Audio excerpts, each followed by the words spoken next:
Welcome to Market Catalyst. I'm Allie Canal. We're 30 minutes into the U.S. trading day. Let's get to the three market catalysts we're watching this hour. First up, we'll dig into the tech sell-off after $500 billion was wiped from chip stocks. Plus, we'll hone in on McDonald's results as the company boosts its growth forecast. And as consumers opt for value, we'll also take a look at the slowdown in fast casual chains with Cava CEO Brett Schulman.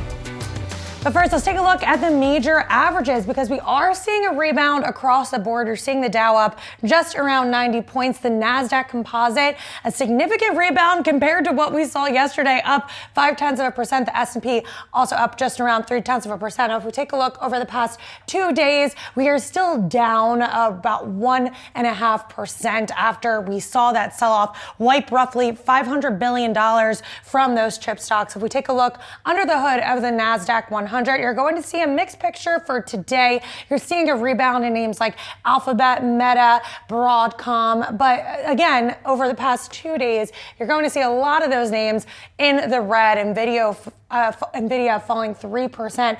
AMD also falling 3% over the past 2 days, despite stronger than expected earnings. Also raised guidance as well, but still wasn't enough to satisfy some of those lofty expectations. And it's not just the major indexes and the tech sector that we're watching. We're also keeping a close eye on Bitcoin because prices have been dipping. We are now above $100,000 a coin. At one point earlier in the session, we did dip below that number. Over the past 2 days, we are down roughly 3%. Of course, perspective is everything. Since the start of the year, we are still up just around 10% when it comes to Bitcoin, but certainly a lot of volatility. Well, the recent tech volatility may have some investors on edge, but our next guest is here to break down how you can stay exposed to tech through ETFs while keeping volatility in check. We're joined by Vince LaRusso, Cava Capital CEO and President, for this week's ETF report brought to you by Invesco QQQ. And Vince, it's just been a roller coaster for tech investors, especially this past week. So given all the swings that we've seen, how can ETFs help investors smooth out their exposure to tech a bit? Yeah, it's been a bumpy ride, Allie, and thanks for having me. I think the general assumption about ETFs for so many years has been that they're passive strategies, right? You have the benefits of liquidity, tax efficiency, and transparency. But the innovation that's happening within ETFs since the regulatory changes in 2019 have introduced a wide range of actively managed ETFs. And I think, as an investor trying to get from point A to B, navigating cycles and some of the volatility, you have a choice as to whether you want to outsource that risk management to an active manager or whether you want to own that yourself within the allocation decisions that you make to oftentimes passive strategies to get exposure to a sector or a geography or a benchmark. And we happen to think, of course, at Cava Capital, we're fundamental active managers, and we think that this is a really good time in the market cycle to be leaning on active managers to help navigate some of that volatility. Well, let's talk a little bit more about passive versus active investing in the ETF space. What's the main difference between the two for investors that don't know and are looking to maybe diversify their exposure? Yeah, one of the interesting things, I think, Allie, is that the ETF nomenclature, really, it tells you what the structure is, right? It tells you the chassis of the investment vehicle. In our case, the ETFs that I manage, CBLS and CBSE, are listed on the New York Stock Exchange. Many ETFs are exchange listed, of course, by definition. That doesn't really tell you anything about the investment strategy or the mandate. So investors really need to read the prospectus, to understand the investment process, to think about the investable universe. The primary difference, as we think about it at Cava Capital, gets back to that discussion about risk management. Do you want to have passive exposure to a benchmark or a sector or geography, or do you want to hire an active manager to help navigate some of those choices, to apply their unique brand of research? In our case, it's fundamental research, right? We think about where we are in the macro environment, what themes do we like, which specific securities do we want to get exposure to, and we construct our ETF through that process. There are thousands of ETFs, of course, right? And the vast majority of those are still passive. And look, we think that's a great way to get beta. Anybody who's making a sophisticated asset allocation model is likely going to have some passive exposure, probably using ETFs. And we start to think about, okay, where can you generate alpha? Where can you actually find an experienced asset manager who has an investment process that can help us generate returns above a benchmark over a period of time and hopefully do that with less volatility? And that's really the nuance between, at a very high level, I think that's the big nuance between ETFs. Are they passive or are they active? And we're seeing a huge surge of actively managed ETFs because of some of those regulatory changes that have happened quite recently. And let's talk about some of the themes you like. I mean, it seems like it's all tech all the time right now, all AI. Are there other types of themes that your research team is focused on within this current environment? Yeah, Ali, we would concede that tech is the driving force between economic growth and market capitalization. I think it looks less like a bubble to us because so much of the free cash flow generation is also coming from technology. The productivity gains are coming from technology. So, technology is really the underpinning of so much of the global economy and economic growth. It's hard not to have exposure to tech. We start to think about, okay, what are the derivative plays around technology? What are the specific places within the chain that you want to have exposure today? And that's what gets really exciting from a fundamental bottom-up research perspective to say, look, we're not just talking about semiconductor chips at this point. I mean, obviously that's the tip of the spear. That's been the driver of the computational capability it's really been innovative and introducing a lot of capabilities across the consumer landscape, industrial, healthcare, and beyond. You get into the semiconductor fabs and manufacturers, the designers, and now we're talking about the data centers, right? The build out of the infrastructure and how do we supply the energy that's needed to produce all this compute. So, it really gives you a wide range of exposure where you say, look, strictly from a GICS or a sector basis, there's some number of technology stocks, some percentage of market cap, but the ramifications are extending so far beyond that we can find biotech companies that are being impacted, media companies that are being impacted. Mm-hmm. It gives us, the benefit of having a really wide, broad mandate and going out and doing the fundamental bottom-up research means we can get exposure to themes without having to stick to a specific sector. And given all those themes, given the broadening out of AI and all of those ramifications that you were just discussing, what's your broad outlook for the rest of the year into 2026? How are you thinking about positioning within the market and within a lot of these ETFs? Yeah, so I would say, and I alluded to earlier, Ali, this idea that from a firm perspective, what we try to do is identify the profit cycles and think about credit cycles. And I think of that as the compass for our firm, right? We begin our research by saying, all right, where are we?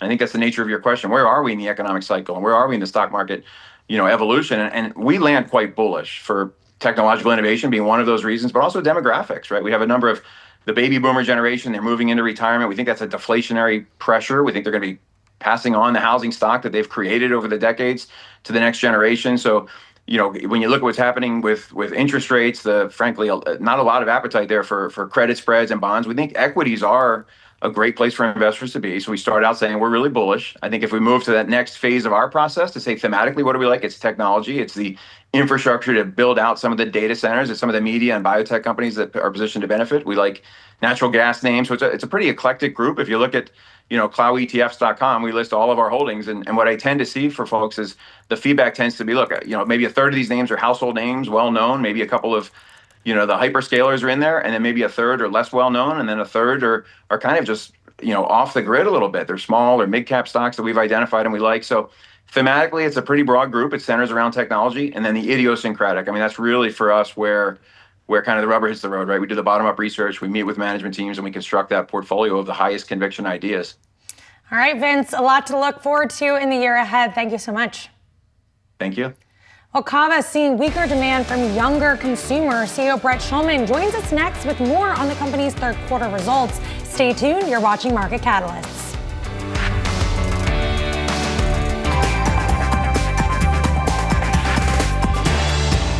Now time for some of today's trending tickers. We're watching Rivian, Humana, and Unity Software.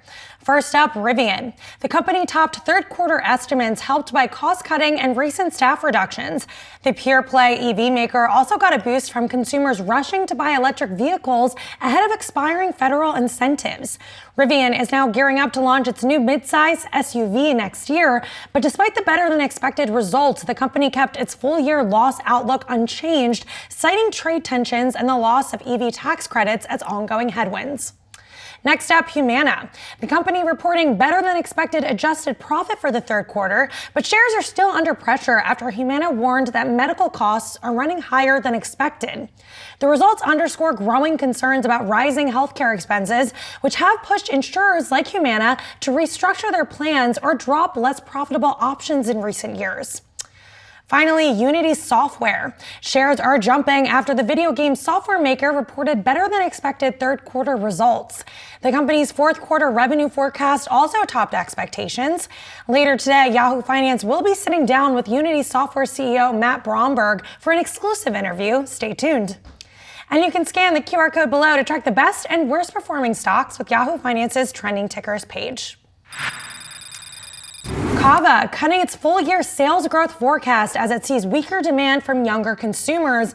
Let's send it on over to Yahoo Finance Brooke DePalma, who's standing by with Cava CEO Brett Schulman. Take it away, Brooke. Allie, thanks so much. Brett, good morning. Thanks so much for joining us this morning. Just to jump right in, you started this year forecasting 6 to 8% same-store sales growth. Now you're only forecasting about 3 to 4%. It seems like this year has changed a lot. What decided to do that? Well, we've seen the macroeconomic headwinds really impact that 25 to 35-year-old guest segment, where last year, they had a lot of tailwinds, a lot of frequency. Interestingly enough, we've grown market share and wallet share with that group, but their frequency to existing restaurants has moderated as they felt cost pressures from around them, whether that's the reinitiation of student loan repayment or some of the increase in housing costs or healthcare costs or other cost pressures around them that have had them moderate their visits. And then as we've seen other impacts, whether it's tariff impacts or the government shutdown, the choppiness of the environment, we wanted to be conservative and judicious in trimming our full year outlook to account for that uncertainty. Brett, it seems like Gen Z is all grown up now, facing these real world problems. Do you over-index to Gen Z? We don't over-index. It is a core segment for us. And, just want to be mindful of all the challenges they're facing. I mean, when you look at the unemployment rate of Gen Z, it's double the national unemployment rate, which is why we continue to work to underprice inflation. Since 2019, we've taken less than half the price of our industry peers in aggregate. The restaurant industry has taken upwards of 34% in aggregate price since that time, and we've taken less than 17% and 10% less than CPI. So continuing to improve our relative value proposition every year, no matter whether they're facing cyclical pressures or not. Brett, this is not necessarily a problem just for Cava. We heard from Shake Shack, we heard from Chipotle, we heard from other fast casual chains, Sweetgreen out tomorrow, that they're experiencing this pullback of younger consumers. One, how do you get them back in the door? And two, do you go to maybe those Gen X, those baby boomers who are doing really well in this economy, those high income earners as well? Yeah, I think, Brooke, when you take a step back, our 2-year comp, our 2-year same restaurant sales actually accelerated from Q2 to Q3, from 16.5% to 20%. So we had accelerating same restaurant sales in the back half of the year. So we had more difficult comparisons. When you look at revenue on a year over year basis, we grew at 20% and we grew at almost 67% on a 2-year basis. So we continue to grow market share and gain market share rapidly with all customer segments, whether Gen X like myself or Gen Z or millennials or even Gen Alpha, which is our newest generation that's starting to come to our restaurants. So we have a really diverse appeal, and it's resonating more than ever when you look at our new restaurant openings. So we noted that our new restaurants are opening at record levels north of $3 million AUV, average unit volume run rate. So we see the structural strength of our business, and just being mindful of the cyclical headwinds that consumers and some consumers are feeling more than others today, and making sure we're putting forward that value proposition to make our food more accessible. Brett, you launched steak, you launched chicken shawarma. Will salmon be enough to get these consumers back in the door? Yeah, very excited about salmon and how it's performed in our market tests. If it continues to progress on its current trajectory, we expect to launch it in late spring of 2026. And we've seen great acceptance and adoption. It would be our first seafood item, a fish item, which is core to the Mediterranean diet and really adds variety and diversity to our current protein mix. Brett, you mentioned some headwinds that are still up against the consumer. Those tariffs still in the backdrop lingering. Also, that government shutdown. You guys grew up in D.C. In your front door. What does that mean for the consumer? Are they pulling back, particularly within that market? And is this something that they're really worried about right now? Yeah, it's our hometown, and we hope this gets resolved soon for our neighbors who are not getting paychecks right now. And what we saw was that things were holding up in the market very firmly at the onset of the government shutdown. But in the last few weeks, as paychecks were not distributed, we saw some softness creep in. Nothing severe or acute, but understandably, as folks aren't receiving their paychecks, they're not out spending as vigorously as they were in prior weeks. So we're hopeful that we get resolution on this here shortly. Tariffs still a problem too for consumers? Well, I certainly think you're seeing price impacts all around them, whether at the grocery store. I talked about in some of our peers of the restaurant industry, which is why we've tried to absorb any tariff impact and not pass along to our guests. So we've raised less than 2% price in the last 18 months. And we noted, on our COGS line, about a 20 basis point impact this quarter from some tariff impacts that we've absorbed on behalf of our guests. I wanted to get to something that we've all been speaking about, and that is AI. You're certainly using it in your kitchens right now. Just walk us through. Is that going to get those lines faster? And do you think that will add to maybe the value proposition that it seems like consumers are really looking for right now? Yeah, AI holds great promise for all businesses. For Cava in particular, there's a few ways that we can leverage it and really improve productivity, improve our team member experience and our guest experience in turn. And that is really when you think about prep scheduling and cook production forecasting and scheduling and understanding how much food's being depleted on the line through camera vision, and then historical models on whether it's historical data, weather data, event data, sales data, and then projecting to our grill cook how much food or how much chicken to be cooking in increments, or our team how much to be prepping in the back, as well as inventory management and labor scheduling. So this technology and the data opportunities that it delivers has great promise, and we want to be thoughtful and mindful about how we incorporate into this into our business, and which is why we've been testing some of this camera vision technology, and excited at the possibilities to ultimately make it easier for our teams to run our restaurants and enhance the human experience, not replace it. Free our teams up, take some of that complexity out of their mind share so they can focus on engaging with our guests, delivering that Mediterranean hospitality and consistent food. Brett, Cava still is a relatively small chain compared to, say, a Shake Shack and a Chipotle. How are you thinking about expansion, especially as we see those two other players expand internationally? Yeah, no international plans at the current time. We feel like we have a pretty massive white space opportunity domestically. We just started building out the Midwest. We do not exist in the Pacific Northwest or Northern California, let alone the growth we have in the 28 states we operate in. So we've reiterated our guidance, 68 to 70 new units this year, which will equate to about an 18% unit growth, compound unit growth annually. And then we've given guidance of at least 16% next year. So we have a great real estate pipeline. And again, as I noted earlier, with the performance at record levels of our new restaurant openings, it only gives us increased confidence in bringing this to more and more markets across the country. Brett Schulman, Cava's CEO, thank you so much for joining us. I really appreciate it. Back to you, Allie. Thank you, Brooke and Brett. Appreciate that conversation. Well, coming up, we'll bring you today's top analyst calls on Wall Street and dig into why McDonald's is avoiding the consumer slowdown. That's next on Market Catalysts. Welcome back to Yahoo Finance. I'm Brooke DePalma. Let's turn now to some of today's top analyst calls on Wall Street. We're watching Supermicron, Pinterest, and Yum Brands. Supermicron reported weaker than expected results Tuesday after market close in its first quarter report for fiscal year 2026. That sent shares down more than 8% this morning. Yet some analysts seeing this as a buying opportunity. KGI Securities analyst Rob Chang raises rating on the AI server maker to outperform from neutral. The stock is up more than 40% though year to date. Next up, we're taking a look at shares of Pinterest. That stock tanking today after it posted an earnings miss and weaker forecast. That led to price target cuts across multiple different firms. Susquehanna cut its price target to $32 per share, Bernstein to $40 per share, and Guggenheim to $38 per share. Now, keep in mind, the average price target is on the street, $38, and the stock is now around $26. And last up, we're taking a closer look at brands of Yum Brands. Evercore ISI raised its price target on the stock to $180 after it posted better than expected results earlier this week. It also is now looking to sell off its Pizza Hut segment, and that sent shares higher yesterday. Now the stock mostly flat. Keep it right here on Yahoo Finance. We'll be tracking all the latest market moves throughout today's trading session. Well, McDonald's shares trading higher today after the fast food giant reported U.S. same-store sales that topped forecasts for the second straight quarter. The company is focusing on value offerings amid what it called a, quote, challenging environment. We're joined by John Towers, Citi restaurant analyst. And John, I just want to get your initial reaction to what we heard from McDonald's and how that company has been able to weather some of the slowdown that we're seeing across the restaurant industry.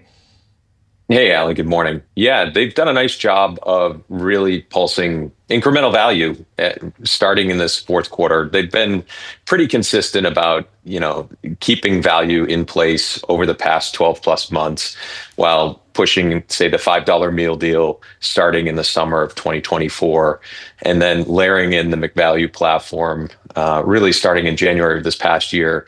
But they've amplified it starting in September with adding that extra value meal and pushing the company support behind it with some advertising. They threw $40 million behind it. And that's really positioned the everyday value platform for them front and center for the guests when they get to the store. So it's not just in the digital platforms, it's not just on TV, it's really front and center when you get to that drive-through window, the guest sees it at a $5 and $8 combo meal price point. And that's seemingly gaining some steam with the guests. At the same time, they're getting better with innovation. So they're hitting, you saw the introduction of snack wraps earlier in the summertime. I think you're likely going to see them push some beverage innovation in 2026. They spoke to that in the earnings call today, and how the early results look relatively promising. So I think it's a combination of value, ongoing every day, as well as more innovation from a product standpoint and consistency with the innovation hitting the menu. And frankly, IPs can't hurt. IP collaboration can't hurt as well. Yeah, but despite all those tailwinds, McDonald's, Yum, other types of brands, they're still warning about a challenged consumer environment, particularly those lower income consumers, but also young diners. What does that mean when we look across the broader restaurant and fast casual landscape, especially as we head into the holidays? Is that something that you're all seeing in your data as well? Yes. And I don't know if it gets better anytime soon. I think, frankly, it's going to be a knife fight for all of these concepts to continue to try and win share. The government shutdown doesn't help right now in terms of how consumers are feeling about the economy, number one, and then number two, frankly, discretionary spending in general. So I think what you're going to see is greater promotional activity across the industry to try and drive traffic.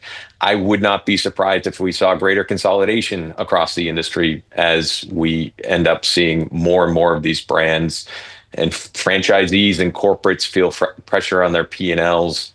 And that likely means more difficult decisions are made across enterprises with respect to whether or not lights stay on at certain stores across their portfolios. And that means, brands that are relatively healthy today, whether it's the franchisees or corporates from a cash flow and balance sheet standpoint, they're likely going to gain share in the future as a result of this. But they've got to navigate this difficult time period right now, which, in McDonald's call today, they're not expecting anything transformative and or great in 2026 with respect to the consumer backdrop. And you bring up an interesting point on greater consolidation. And, there's rumors that Yum might be preparing to sell Pizza Hut. So what does that look like in practice when you think about consolidation among a lot of these chains? Yeah, I mean, for the industry, it likely means we're going to see fewer stores in the future. And those brands that, again, today have strong cash flows per box, relatively high margins, franchisees, if it's a franchise system, have strong cash flows and aren't levered, likely end up navigating this softer patch in the economy better. And therefore, on the back end of it, whenever the heck that comes through, they end up surviving and garnering some share, and accelerate on their way out of this, especially if they can invest during this time period, which you're seeing from the bigger brands, right? You're hearing from the likes of Chipotle that they're investing in the guest experience, whether that's in portion sizing, whether that's in actual physical, equipment within the stores to improve the operations. You're hearing it from McDonald's, whether they're investing in the actual, price points at the store level or going after new platforms. So I think it's those brands where you've got a very strong balance sheet, cash flow per box, and they're willing to invest in a time when many other brands are needing to pull back. That's set up very well for whenever this kind of clears up, they're going to accelerate on the back end of it and really see an explosion of market share gains on the back end. And so from an investor perspective then, what makes sense to own right now? Because we're seeing this slowdown really across the space. And we are even hearing that higher income consumers are trading down, seeking value. So does that mean you want to maybe go towards more affordable options, or are the premium brands like your Chipotle's of the world, are they still sort of more reliable in this environment? Yeah. So in the case, say McDonald's is one we like a lot. We think they're doing quite a bit, obviously, to change the value message relative to what they saw in 23 and 24 and in early 25 in terms of driving gains within that lower income segment, but also bringing in some higher income. And now they're adding more product news behind that to get guests in the door. Chipotle is another one where they're not deviating from what they do exceptionally well with. There's a lot of food on the plate for a very attractive price point. They're enhancing the operations at the store level to try and get more people through the store on a consistent basis while also increasing the marketing spend, right? Darden's another brand another company where they're growing their portfolio in a highly fragmented casual dining backdrop, using their core brand of Olive Garden that hits exceptionally well on everyday value to kind of build out the cash flows of the aggregate company to then also build out these other brands that are emerging underneath.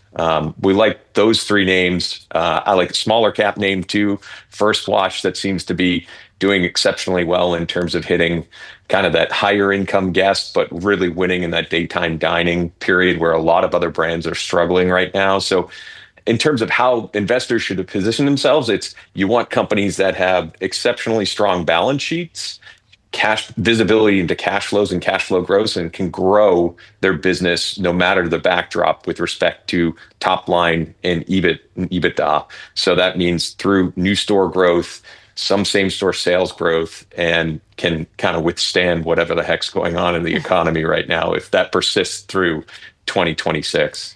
Yeah, certainly a lot to watch in this space. I'm sure you'll be busy, so we'll have to have you back, John. Thanks so much. Appreciate it. Thanks, Allie. Well, all your market action straight ahead. Stay tuned. You're watching Market Catalysts.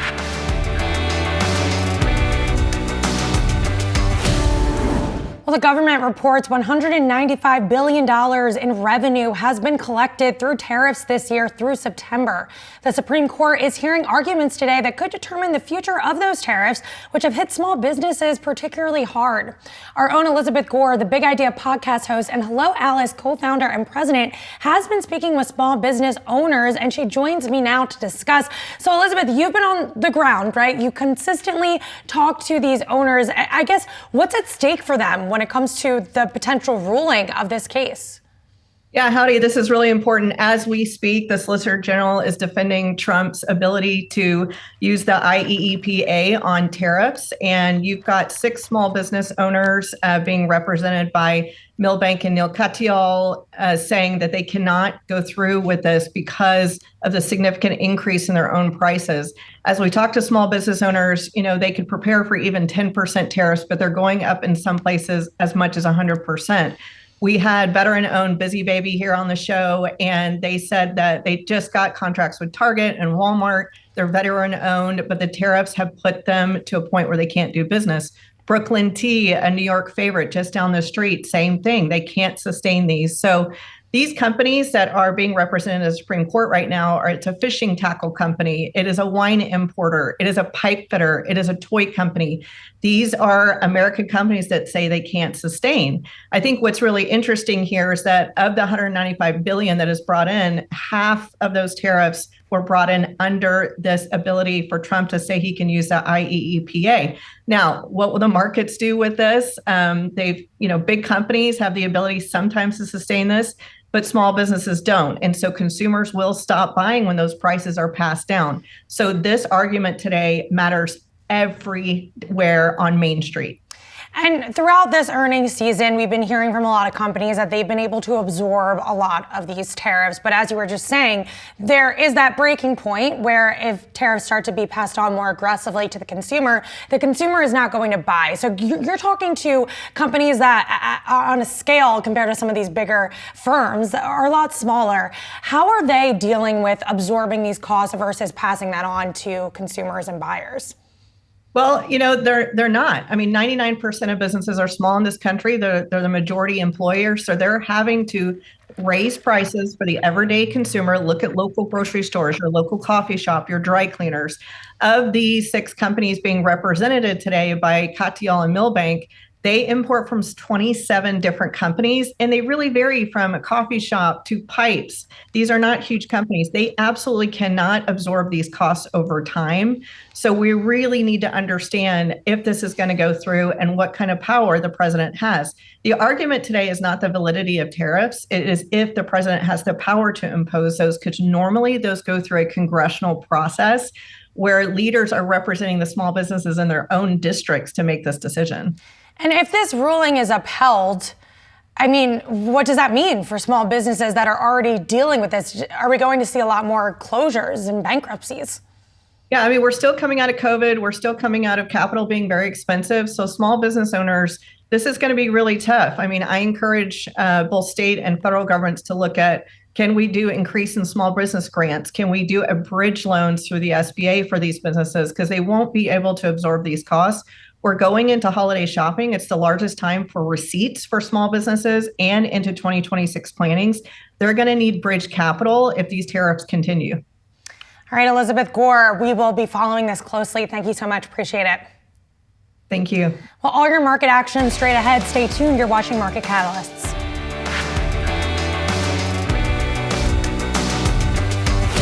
Spo Kulkarni is Rigetti Computing CEO and joins me in my Power Player segment. Spo, good to see you again. I last talked to you in January. You had a lot of new initiatives going on back then. Where are you at with the commercialization of your product? And good to see you. Good to see you too, Brian, and thanks for having me on your show. We have had an exciting year. We met in January. Since then, several milestones we have accomplished along the way. Probably the most important one is launching our 36-qubit system comprising 4 chiplets of 9 qubit each. That we launched a couple months ago at a fidelity of 2 qubit gate fidelity of 99.5%. What that means is 99.5% of the times the computation we are doing is correct. That's an important milestone, not just for Rigetti, but for the whole industry, frankly, because our view is that chiplets are going to be needed to scale up quantum computing to hundreds and thousands of qubits. And enabling chiplets at a very high fidelity was a critical milestone for all of us to demonstrate. And we are proud that Rigetti was the first one to deploy a system with chiplets and demonstrating very high qubit gate fidelity. What's the biggest challenge you're up against right now to bring your product to market? So what we believe is that we are still roughly 3 to 5 years away from a critical milestone for the whole industry that we call quantum advantage. That's when really quantum computers are superior over classical computers for any practical applications in terms of performance or cost. That's really when data centers start buying quantum computers for practical workloads, if you will. So to get to that 3 to 5 year milestone, we believe we need to get to roughly 1,000 qubits or higher. We need to get to 99.9% 2 qubit gate fidelity. We also said we need faster than 50 nanosecond gate speed and some form of error correction. So all of us are trying to get to quantum advantage. That's really when quantum computing takes off in a commercial way. So the biggest challenge for us is the 2 qubit gate fidelity. As I said, right now we are at that 99.5% level. We need to get to 99.9%. Which means improvement in errors by a factor of 5 from where we are today, but also increasing qubit count from roughly the 36 and 84 qubit level that we are at right now to the 1,000 qubit level. Now, that's the area where we have made the big stride in demonstrating chiplets. With chiplets, we believe it's going to be a lot easier to scale up to 1,000 qubits. But the fidelity challenge continues. So that is our number one challenge, is to get the fidelity to 99.9%, along with the other metrics that we need to improve. Elon Musk recently made some, I think it was a post on X, sounding a little bit skeptical on the future of quantum computing, but he's not alone. You know this, Subodh. I mean, there's a lot of quantum computing skeptics out there. What are they missing, and why do we need quantum computing in our lives over the next decade? Well, I mean, so those of us who have been in quantum computing for a while, we remind everyone that nature has demonstrated a perfect quantum computer to all of us, and that's the human brain. So it's not like quantum computers don't exist. They do. We all live with them. Our job is to get a machine, get close to it. skeptics have been around and they will continue to be around. Honestly, of many years, 5 years or more ago, when I was part of the semiconductor industry, I was part of the skeptical crew too, because intrinsically it is a complex technology. This whole concept of superposition and entanglement is complicated to understand. It's hard to do something when you don't see it or cannot experience it. And quantum is one of those things. Anytime you try to measure something in quantum state, it goes to a natural state. So there's good reasons for skepticism, and that they will continue. Having said that, I mean, you look at the progress, and we have deployed several systems. Some of our peer companies have deployed several systems. So you can do your standard computing with quantum computers. You can already see that it's working. What we haven't demonstrated yet is to demonstrate that quantum computing is superior to conventional computing in terms of performance or cost. But quantum computers are around. They are doing the job that you expect them to do. We just need to demonstrate superiority in terms of performance or cost. That's what we call quantum advantage. So skeptics will always be around, but we in the community feel very confident that we are making very rapid progress. And no other better indicator to look at than look at the values of quantum computing companies. I believe investors are beginning to understand that quantum computing is real. When you see several press releases coming, not only from us, but other companies like IBM, Google, and many others, we definitely are getting closer and closer to quantum advantage. So I think skeptics are wrong, but they will continue. Are you concerned about some of the AI valuations that are out there in the market? Palantir selling off, they had a bang-up quarter. But I look at what you're doing. You guys readily point out in your annual report, I mean, you don't have revenues yet, and you may not have them for a couple more years to any real substantial degree. I mean, yet your stock's up over 150% year to date. I mean, do you get concerned as a CEO of a company like this? Well, intrinsically, you try not to look at stock price when you're making any important decisions. We try to stay focused on the technology and our roadmap and how we get to quantum advantage and beyond. Obviously, it's tempting as any human being to look at a stock ticker and move it up or down. But you try not to overreact to either movements in either direction, and try to keep a level-headed approach to what exactly the company needs to do. In our case, and in quantum computing in general, clearly the goal is to improve the technology, get to that quantum advantage, and then get to the eventual milestone, which we call fault-tolerant quantum computing. We're talking 3 to 5 years to quantum advantage. We're probably talking 7 to 9 years for fault-tolerant quantum computing. So we try to stay focused on the long term. Hopefully the stock continues to do well. We try to be as clear as possible with our investors that we are still, sales really don't matter. It's still all about technology development at this time. But people will react, and it is intrinsically, once you're a public company, it is tempting to look at the stock price. But we try not to react to that. Subodh, real quick, do you have one big prediction for 2026 in terms of AI that may surprise people? I believe there's some studies that are already coming out that suggest that a quantum computing plus AI is a much more elegant, faster, better way to get to AGI. And as of right now, that still hasn't been digested by most investors. But I think 2026, if I can predict one big thing, it would be quantum computing plus AI will start really making inroads with hybrid systems that we are developing with partners like NVIDIA and so on. So I think it will be exciting to see what quantum computing plus AI and how we can get to AGI that way. Good to catch up with you again, Subodh Kulkarni, Rigetti Computing CEO. We'll talk to you soon.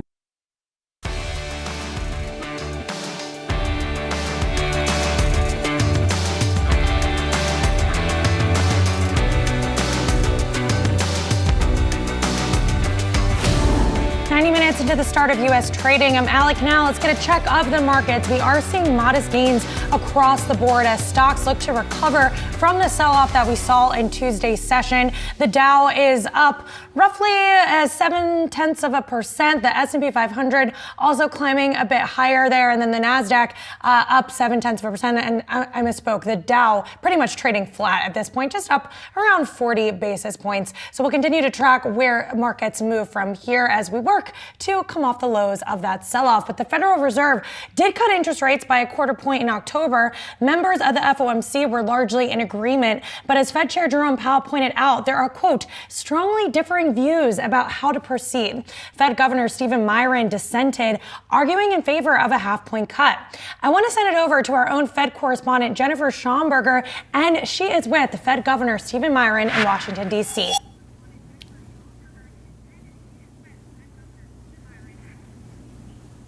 Thank you, Allie. Governor Myron, thank you so much for sitting down with me. It is great to have you on the program. Thanks for having me.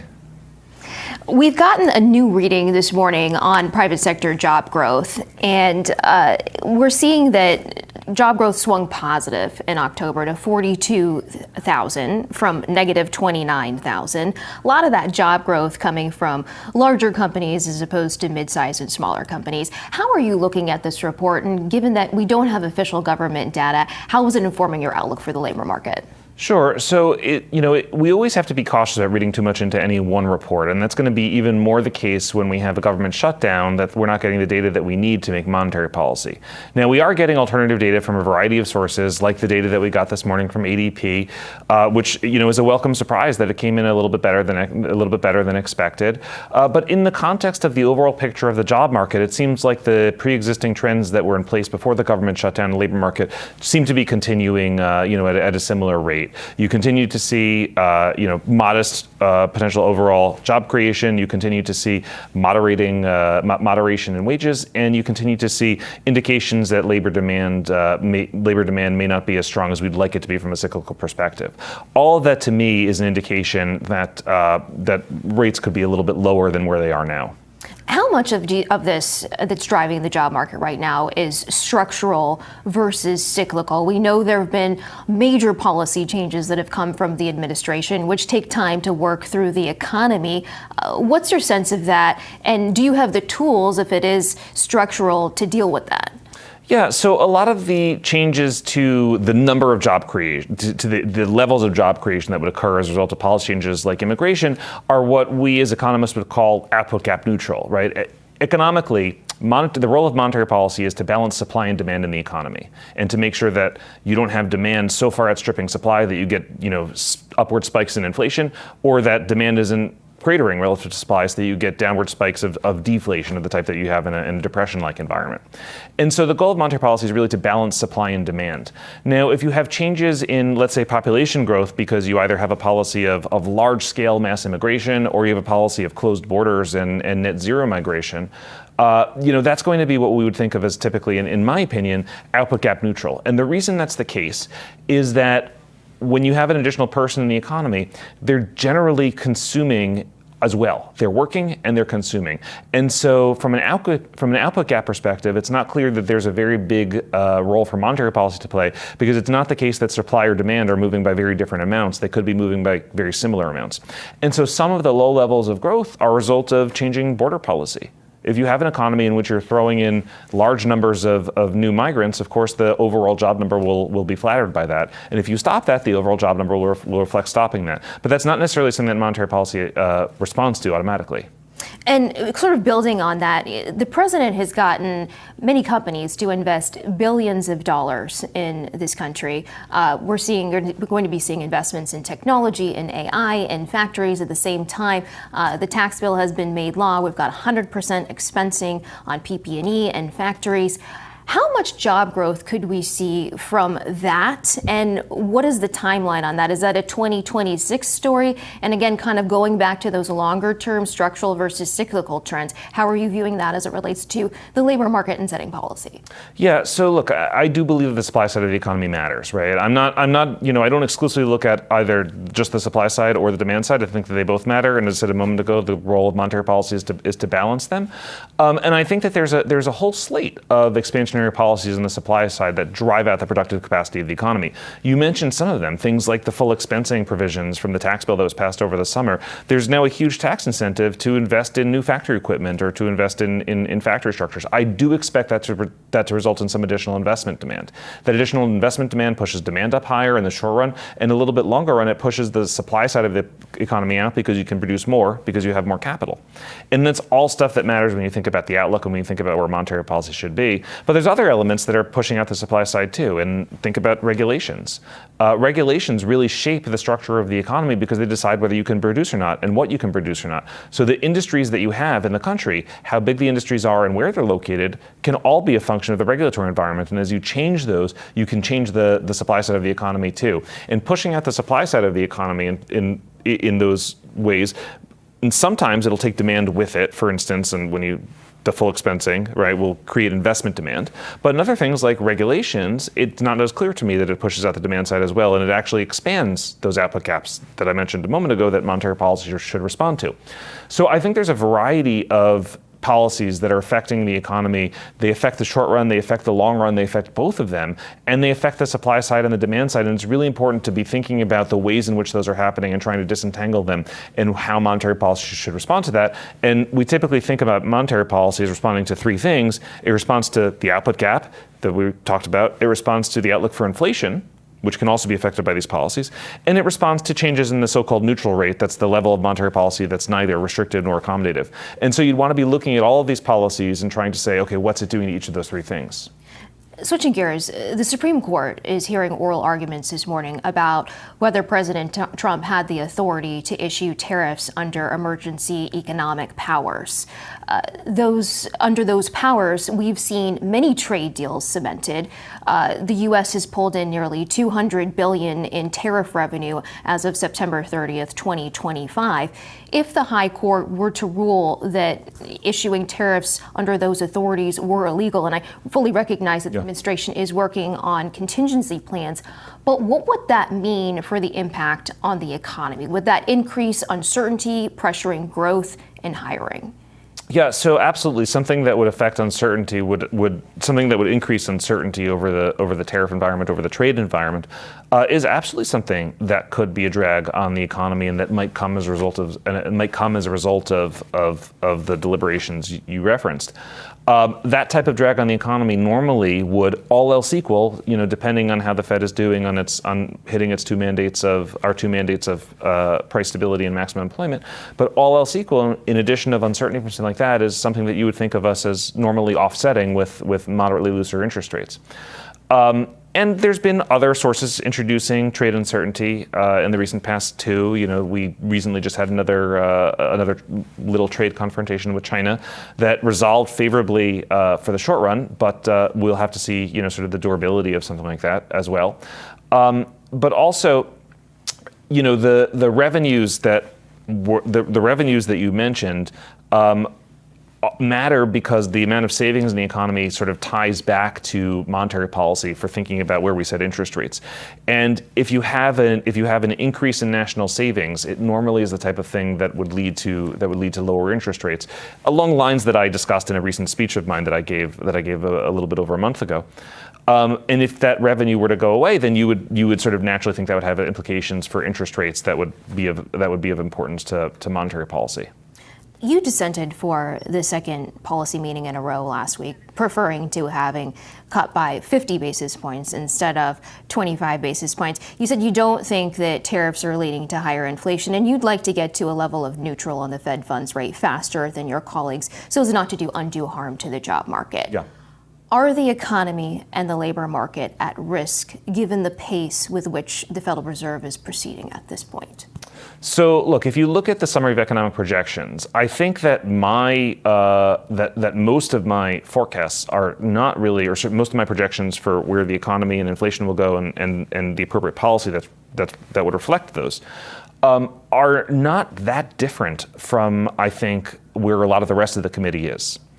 The significant difference is that I want to get there faster than everybody else does. It's not that the destination is really all that different. It's that the speed with which I want to get there. And part of the speed with which I want to get there is a result of the inflation outlook. I'm more sanguine on the inflation outlook than a lot of my colleagues are, in particular because I don't view tariffs as driving a material amount of inflation, but also because I see shelter and housing market inflation coming down more quickly than many of my colleagues do. That said, to your question, I think policy is too restrictive and that we're too far above where neutral rates would be. And given the state of the labor market, I think that continuing to run policy that restrictive is to also run unnecessary risks. And there are lags with this monetary policy. It's the economy. If policy is that restrictive, the economy doesn't crater immediately. However, if you keep policy that restrictive for a long period of time, you run increasing more and more risks that those lags catch up to you and that monetary policy hits the economy in a really unfavorable way. to your point, Treasury Secretary Scott Bessent said over the weekend that he believes that there are parts of our economy, particularly housing, that may be in recession already right now because of high interest rates. Do you agree with that?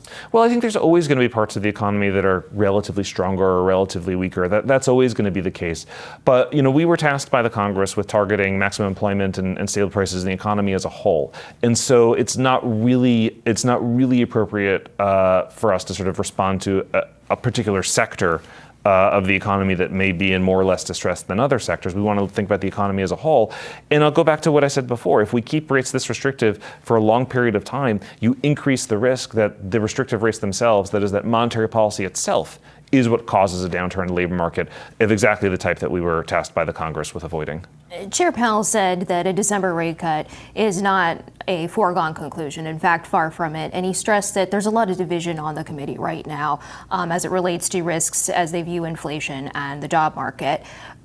What's your sense from the meeting, again, your sense of whether it's going to be an uphill battle to convince your colleagues to cut again next month, let alone cut by 50 basis points? Well, look, I speak for myself and not for anyone else. But, I think that if you go back and you look at the summary of economic projections that we put out after the September meeting, the median forecast was the median projection was for a third cut this year, meaning a cut in December. So I think the natural question that would follow from that is, has anything changed that would make you change the way that you think about the appropriate policy stance? And the new information that we've gotten since the September meeting, which is not as much as we would like because of the government shutdown, but the new information we've gotten has been, one, that inflation has actually come in below where expectations were for the September CPI print that came out recently. And two, that the labor market continues to be, based on the alternative data that we have, the labor market continues to be on the trend that it was. So given those two things, I would think that it would be consistent with the September summary of economic projections to increase the odds rather than decrease the odds. But that would be according to the median of those projections. And so if that were serious, then I would think that the odds would have gone up. And again, anything can happen between now and December. There could be new information. There could be surprises. There could be shocks. Things that we don't expect could occur. You've mentioned several possibilities. But barring new information that would make you really change your forecast a lot, I would think it would sort of still be a reasonable, a reasonable action consistent with that step to continue on the path that we've been on. Let's talk about inflation, because the latest CPI report showed that housing inflation actually dropped, which goes to your point that as you expect lower immigration, that will push down demand for housing, bringing down overall inflation. However, services seemed to move sideways. Core services inflation has been running closer to 4% over the past 3 months. So how are you looking at that? Because that's not tariff related. Yeah, so I viewed that inflation print as consistent with my expectations and as bolstering my case, because so much of my case does rest on housing coming down and shelter disinflation being enough to compensate for some higher run rates in other parts of the index. But that said, if you look at the non-shelter services, I think that it's important to sort of say, okay, what are these services? And the way that the Bureau of Economic Analysis calculates the price index on personal consumption expenditures contains some things that it might not be natural to think of monetary policy as targeting.